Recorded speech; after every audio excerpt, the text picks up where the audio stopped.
आज आपण जो अपडेट रही सेटा हूँ भू आधार। तो ये भू आधार कौन एपाई क्यों मैंने आवेदन करेंगे एवं ये भू आधार न कले आपंकर कौन सुविधा असुविधा हम संपूर्ण डिटेल्स वीडियो माध्यम आप जापर। तेज चलते वीडियो स्टार्ट करवा पूर्व जब आप चैनल को नुआ देखुं ताहले आम चैनल को एवं सब्सक्राइब करूँ एमती नुआ नुआ इनफॉर्मेटिव वीडियो देखापी। गाँ हो कि सहर संपत्ति संबंध में अधिकांश बद उपजी थाए। अनेक क्षेत्र शक्तिशाली लोक मैंने गरीब कृषकों जमी को जबरदखल कर नियंती। अनेक थर देखा जाइए लोक मैंने जमी किणती किंतु सेठार रुहती नहीं, अन्य कई से जमी अधिकार कर नियंती। किंतु वर्तमान ये मामला बंद हो कारण वर्तमान देश में आउ एक आधार कार्ड तैयारी हो, यार नाम भू आधार हम। जमी आधार कौन, यह किपरि तैयारी हम और यार लाभ कौन आसतु जाना। जपरी आज आधार कार्ड प्रत्येक व्यक्तिर परिचय सहित जड़ित एक गुरुत्वपूर्ण डॉक्यूमेंट रे परिणत होइछि।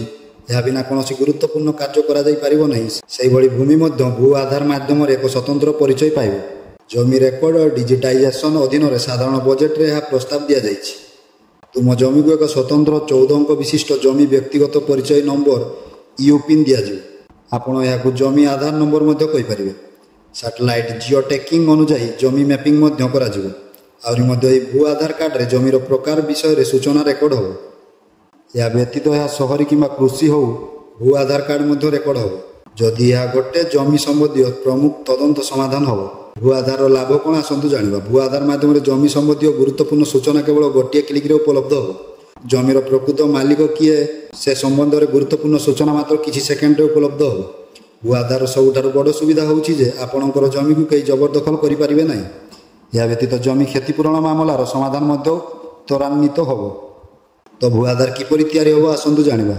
जमी भित्तिभूमि निर्माण पर सरकार व्यापक परिमाण में प्रस्तुति चलाई।